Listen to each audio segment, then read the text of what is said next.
This is amazing. I've got access as a beta tester for this maze generator that Paz and Bose have actually created. And it's amazing. It takes about 3 or 4 minutes. So I've actually put this random idea in there and then you generate it. And it's come up with this beautiful story about Sammy. He's a happy squirrel and he lives in the great forest. And then he finds a dusty map. Where does it lead? So it's brilliant. And then he gets his friend involved, the little bird, and you can colour things in, and it's amazing, you know.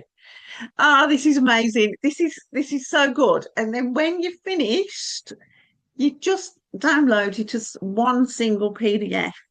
Then you can get your cover sorted, which is really, really easy to do. How many of these can you do in a day, guys? I'm blown away.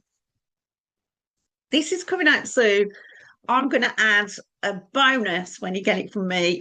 My training on how to make a rhyming storybook with AI. So stay tuned. I'm going to play with this all day. There's going to be millions of videos out soon. See you on the next one. Bye.